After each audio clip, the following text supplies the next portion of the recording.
Do you ever notice how people hide their scars? Like they're dirty little secrets, shameful graffiti on the skin. They cover them up with makeup, with clothes, with fake smiles, pretending nothing ever cut them. But scars, oh scars, they're beautiful. They're proof the blade missed its mark. They're proof you stood in front of life's firing squad, and somehow you're still laughing. See, the world worships smooth skin, clean records, tidy little resumes that read like fairy tales. But the ones who make history, they're patchwork, torn, stitched, torn again.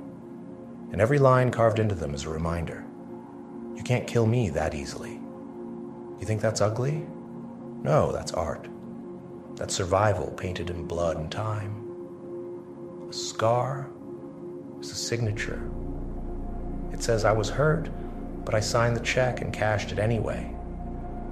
It's a trophy, invisible to cowards, priceless to killers. If you don't got scars, you don't got stories. And if you don't got stories, you're nothing but a blank page in a book no one reads. Pain is hilarious. Oh, it is. You cry, you scream, you curse the sky, but give it a little time and you'll laugh at the very thing that tried to break you. For tragedy turns into a joke when you're still standing. The punchline is survival. Scars are the receipts of those jokes.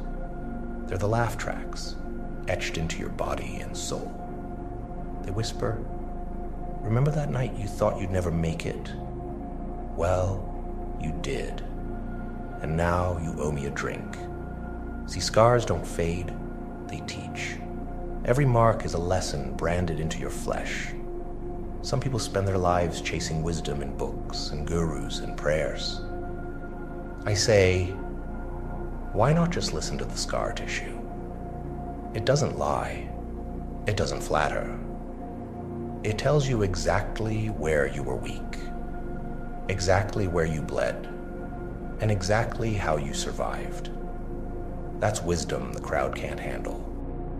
So cover it up if you want. Pretend you've never fallen, never failed, never been gutted by life. But me? I'll keep my scars right where they are, even the invisible ones, especially those, because they remind me the joke's not over yet. Most people run from their scars. They treat them like monsters, hiding under the bed. But here's the twist. Monsters don't hide under the bed. They hide in the mirror. And if you can't stare long enough to see yours, you'll never control them. Scars are mirrors, too. They reflect the battles you didn't want, but fought anyway. You didn't choose betrayal, but you took it. You didn't ask for heartbreak, but you wore it. You didn't volunteer for failure, but you swallowed it. And each scar says, congratulations, you've met your monster, and he didn't eat you. You ate him. The crowd doesn't get this. They love masks, filters, polished perfection. But me, I'll take a man whose face looks like a roadmap of every hell he's crawled through. Because you can trust that man. He's seen the abyss and brought back souvenirs. Want to know who's dangerous? Not the smooth talker, not the clean-skinned prince. The dangerous one is the man whose silence hides a museum of scars you'll never see. He's been cracked, shattered, and glued back together with fire. He's not afraid of breaking again. He's afraid of wasting the break. A scar isn't just a memory, it's a weapon. Every time life cuts you, you've got two choices. Bleed out or sharpen the wound into a blade. And me? Oh, I sharpen. I take the pain, grind it down, and make sure next time someone swings at me, I've already turned yesterday's injury into today's armor. Broken men often disappear without leaving the room. You've seen it, haven't you? No confetti, no curtain drop, just a slow dimming, like the house lights before the punchline lands. They don't make a scene. Scenes are for people who still believe someone's watching. They just fade. Pull away from the people. Turn down the volume on their lives until all you hear is the hum of fluorescent guilt. Isolation isn't retreat. It's reconnaissance. It's sharpening the blade in the dark, where no one can see the tremor in your hands. They work harder, not because they love the grind, but because the grind doesn't ask questions. Work becomes the escape hatch, the emergency slide from a burning cabin. Sleep? Ah, yes. Our favorite magic trick. Close your eyes, wake up tired. Exhaustion clings in layers, mental, physical, soul deep. The things that used to set you on fire now flicker like a dying neon sign in a bad part of town. Open, sputters. Closed, it admits. Ask how he's doing, and he'll say, I'm good. I'm okay, like he's casting a spell to glue the cracks shut. The kicker? He won't ask for help. Not because he's proud, because he's convinced he's a contagion. Better to choke on the smoke than breathe on anyone else. That's the joke, darling. The quieter the man, the louder the funeral in his head. Now lean in. You're not vanishing. You're fermenting. Pressure makes champagne and bombs. Which one do you think you are? When a broken man is trapped in his own mind, he starts decorating the bars. He paints the cell with memories, hangs doubt like tinsel, and calls it home. Overthinking isn't thinking, it's vandalism. It carves words into your skull. Not enough. Too late. Keep quiet. You shut down because motion feels like betrayal. If you move, the mask might slip, and the room will see the monster you've been negotiating with in the mirror. But let me kindle your spirit by lighting the match exactly where it hurts. You're not tired of life. You're tired of pretending you're not on fire. You're not numb. You've just held a scream so long, it crystallized. And while they say, reach out, you hear, don't ruin the party. So you choose silence like a gentleman chooses a last cigarette. Polite, fatal. Here's the twist, sugar. Solitude is either a grave or a forge. And the difference is what you do while the door is locked. Most people wait for rescue. You and I, we study the hinges. We count the screws. We memorize the guard's schedule by the rhythm of his footsteps. If you're going to be trapped in your head, then become its architect. Tear down the wallpaper of lies. Scratch a window into the brick with your fingernails if you have to. Pain is just the rent you pay to own this place. You say you don't want to be a burden? Fine. Then be a weapon. They won't ask for help, they never do. They'd rather bleed into their sleeves than stain someone's day. Tragic? Efficient. It's a ruthless economy. Spend your pain privately. Never send an invoice. But the bill arrives anyway. It shows up as a tremor in your laugh, a lag in your step, a permanent winter in your eyes. People miss it because they're looking for avalanches, not frostbite. Listen to me. The world doesn't clap for survival. It claps for spectacle. And you, too smart for spectacle, have been running laps in an empty stadium, hoping effort alone counts. It does, but not like you think. The muscles you've built in silence, they're paradox steel. The discipline you clung to when the lights went out, that's your night vision. The 1,000 times you wanted to ask for help and didn't, that's leverage. Dangerous, heavy leverage. Pull it at the right moment and the whole building tilts. I won't tell you to soften. I won't tell you to open up so strangers can eat. I will tell you this: sharpen, channel. Pick one task in front of you and split it like an atom. Turn routine into ritual. Brush your teeth like you mean it. Tie your shoes like you're lacing a tourniquet. Write the plan, then write the punishment for breaking it. You wanted a cure? Here's a creed. If I must suffer, I will weaponize it. If I must be tired, I will walk tired. If I must be alone, I will become a legion. The audience may never see the show, but they will feel the tremor when the stage collapses. Let's talk about that I'm good, the tired signature on a blank check. Translation: I'm hemorrhaging, and I don't want to drip on your shoes. You think you're being noble? Really, you're bargaining with a monster that only takes cash. It wants hours, sleep, friendships, sunlight, and you've been paying in advance. You don't need a hug, you need a contract, terms and conditions for the creature in the basement. Clause 1. It doesn't get the whole day. It gets an hour in the dead of morning when the city is half asleep and your demons are drowsy. You feed it work, heavy, ugly, honest work, and it'll nap through the afternoon like a sated beast. Clause 2. You train in public, you mourn in private. The world sees the practice, not the collapse. Clause 3. You leave breadcrumbs for yourself, routines, checklists, micro-wins, so when the fog rolls in, you can navigate by touch. And when the mind starts its circus, spinning plates of worst-case scenario, juggling knives of regret, laugh with it, not at yourself with the chaos. That's my favorite trick.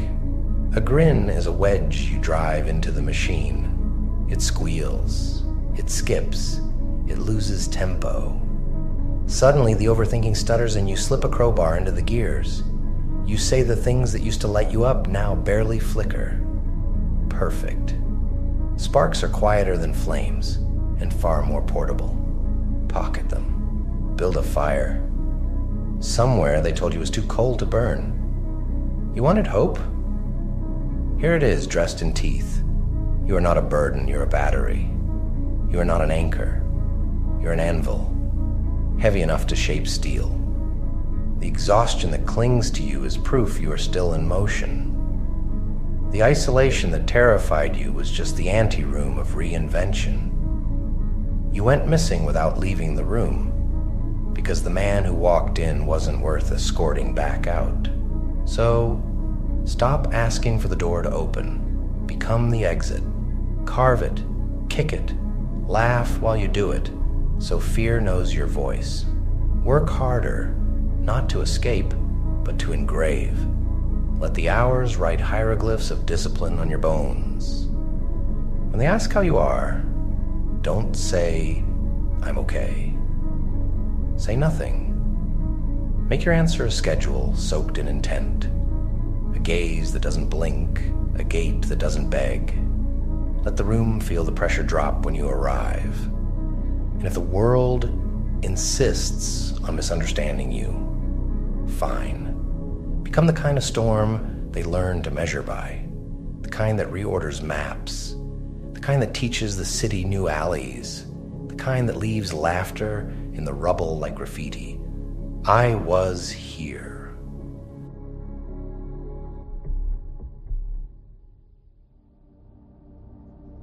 There's a reason why most people never become who they're meant to be.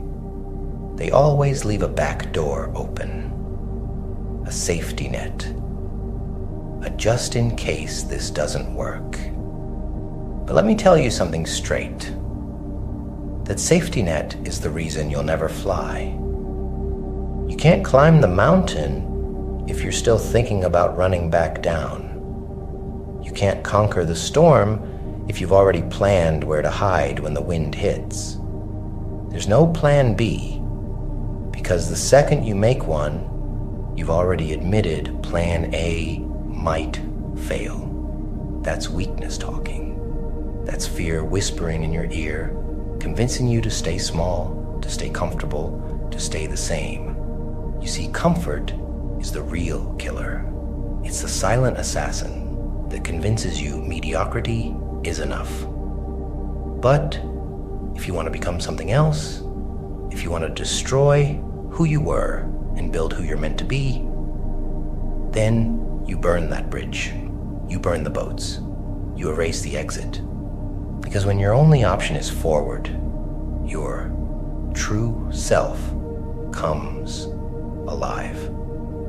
That's when you find the animal inside. That's when you meet the version of yourself that doesn't quit. When there's no plan B, you stop negotiating with pain. You stop asking for permission to be great. You stop pretending like you're owed something just because you tried. Every day becomes survival. Every failure becomes fuel. Every setback becomes proof that you're still in the fight. People will call you crazy for it. They'll say, you need balance. You need rest number. You need to wake up and understand that the clock is ticking. Every second that passes is another piece of your life slipping away while you play it safe. When there's no plan B, you become dangerous. You become desperate enough to do what others won't. You work while they sleep. You suffer while they quit. You bleed while they complain. And eventually, you'll stand on the other side of pain. Not because you were the smartest or the strongest, but because you refuse to leave yourself any way out. That's what obsession is. It's not motivation. It's not inspiration. It's a contract you sign with your soul, saying, I will die before I give up. Everyone loves to talk about dreams until it's time to suffer for them. They'll tell you they want success, greatness, discipline, but the second it starts hurting, they start negotiating. They start adjusting. Maybe I'll try something else. Maybe this isn't for me. That's plan B talking. That's the voice of weakness. You want to know why I say stay hard? Because life doesn't give a damn about your excuses. It doesn't care about your feelings. The world is full of talented people who had plan Bs, people who could have been legends, but they let the comfort of an exit plan soften their edge. If you really want to see who you are, take away the fallback, take away the safety, take away the guarantee. When everything collapses and you've got nowhere to go, no one to call, no second option, that's when you meet the real you. The one that either breaks or transforms. And I promise you, if you can survive that moment without running, without quitting, you'll never be the same again. The people who make it to the top aren't the ones who had everything figured out. They're the ones who kept going when everything fell apart, when the dream looked impossible, when the body broke, the mind screamed, and everyone else said it's over.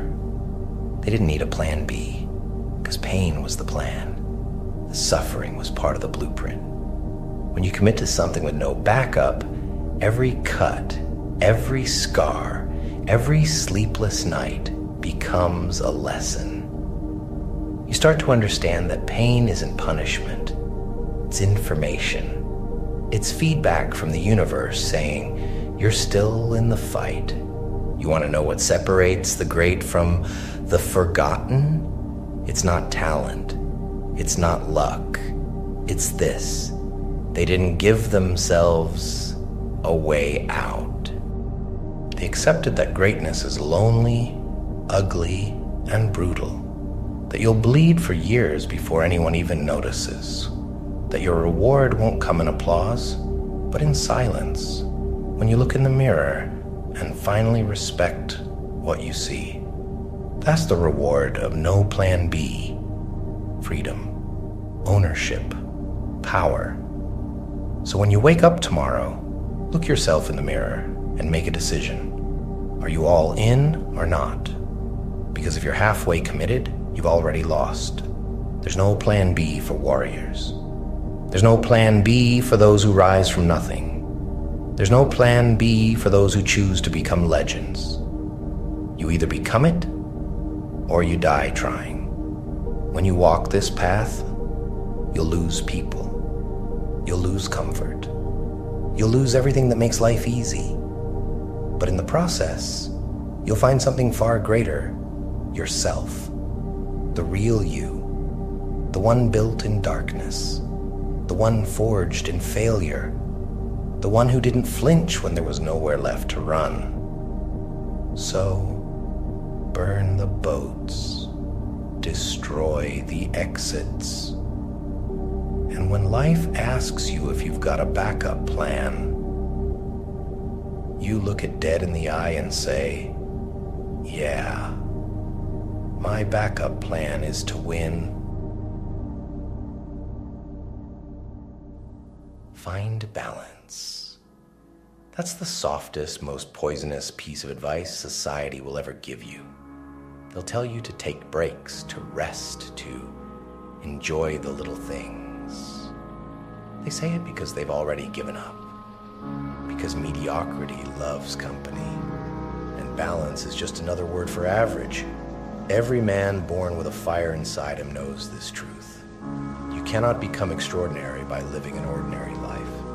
You don't build an empire by clocking out at 5 p.m. You don't sculpt an unbreakable mind by sleeping 8 hours every night and scrolling on your phone before bed. You don't become a savage by chasing comfort and self-care. You become a savage by throwing gasoline on the fire and walking straight into the storm. The world tells you to balance work with rest, ambition with relaxation, sacrifice with indulgence. That's why the world is weak. That's why the average man is forgettable, because he chose balance over greatness, because he wanted comfort more than he wanted power. You think lions hunt when it's convenient? You think warriors sharpen their blades only when they feel like it? They live in the arena. They breathe the war. Their obsession is their balance. So burn the idea of balance to ash. Because balance doesn't make kings. Balance makes slaves. When people tell me I want to be great, I watch their actions. And almost every time, their actions betray them. They go to the gym 4 days a week. They work on their dream project when they have time. They quit when they're tired. They rest because someone told them to. That's not greatness. That's delusion. Greatness demands you bleed for it. It asks for your mornings, your nights, your weekends, your sanity. It doesn't politely knock. It breaks the door down and takes everything you have. And if you're not willing to give it, you don't deserve it. When I was broken, when I was weak, I had a choice. Keep searching for balance or become obsessed. I chose obsession. I chose the path where failure is not an option. I chose the road where every second is a weapon. Every breath is a step closer to the man I refuse to die without becoming. And here's the thing nobody will tell you. Obsession hurts. It will cost you friends. It will cost you comfort. It will cost you sleep and peace and the illusion of normal life. But that pain, that's the tax for greatness. And every man who ever built something eternal paid it without hesitation. You want to be a wolf? Stop thinking like a sheep. Wolves don't count calories, hours, or days off. They hunt until the job is done. Balance is comfort. and comfort is a slow death. Every time you choose balance, you build your own cage. Soft walls padded with excuses, routines, and the bullshit people feed you about mental health and self-love. And then you wonder why you feel empty, why your life feels meaningless. It's because part of you knows you were built for more. The truth is brutal. Your potential is a savage beast, chained by balance. It's the reason you wake up with that gnawing feeling that you're wasting time. It's the reason your soul screams every time you scroll instead of grind. That's the voice of the man you could become, and he's disgusted with who you are right now. Do you think Spartans cared about balance? Do you think the men who conquered continents and wrote their names into history books ever said, "I need a break"? They embraced the chaos. They dove into the suffering, and they rose from it, forged into something unstoppable. Comfort is a drug. It numbs you, blinds you, weakens you. And once you're addicted, you stop fighting, you stop chasing, you stop growing. That's why so many men die long before they're buried, because they spent their lives chasing balance instead of purpose. If you want to live a life worth remembering, comfort has to die. The real war is not out there. It's in here, inside your chest, between who you are and who you're meant to become. And every day, balance whispers in your ear, "You've done enough." That voice is the enemy. That voice wants you weak. That voice is trying to kill the warrior in you. Greatness doesn't come from winning easy fights. It's born in the moments you want to quit and you don't. It's forged when you're exhausted, alone, and still moving forward. That's when you become dangerous. That's when you transcend the man you were yesterday. You'll be misunderstood. You'll be mocked. People will say you're too intense, too focused, too obsessed. Good. Let them talk. While they're balancing, you're building. While they're relaxing, you're rising. While they're dreaming, you're doing. Remember this: the universe doesn't hand greatness to the balanced. It hands it to the obsessed, the relentless, the maniacs willing to suffer more, sacrifice more, and outwork everyone who laughed at them. This life is a battlefield, and only those who burn the word balance from their vocabulary will survive it. You don't need balance. You need fire. You don't need breaks. You need purpose. You don't need permission. You need war. Every second you spend chasing balance is a second stolen from the empire you could build. And when your story ends, and it will end, the question will not be, did you live a balanced life? It will be, did you become everything you were meant to be? So here's your choice: live balanced and die forgotten, or go all in and carve your name into the bones of this world. Stop trying to juggle everything. Pick the one thing that sets your soul on fire and give it everything. Let it consume you. Let it devour your comfort, your excuses, your fear. Let it forge you into something so rare, so relentless, that they can't ignore you even if they try. Fuck balance. Become great. And don't stop until the world remembers your name.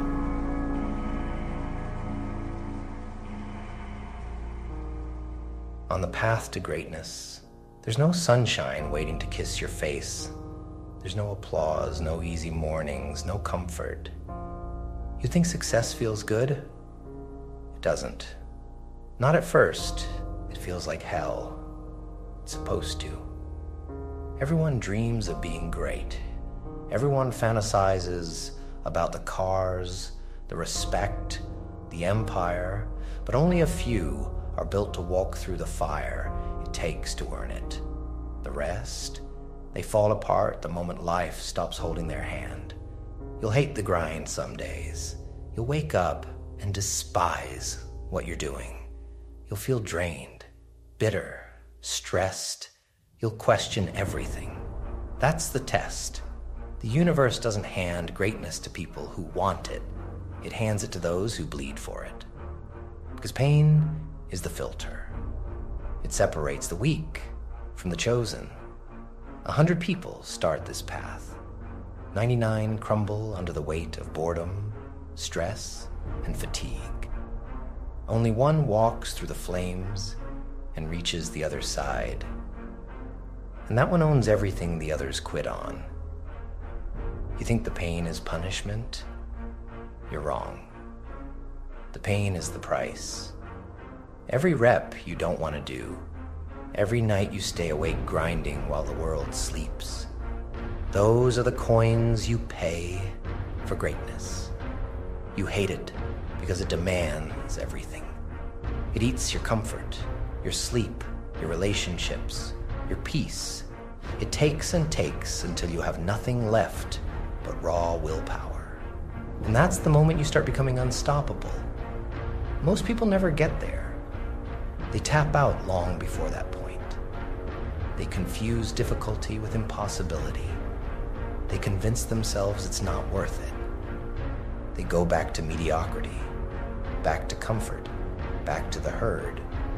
But the few who stay, the ones who embrace the suffering, they become dangerous.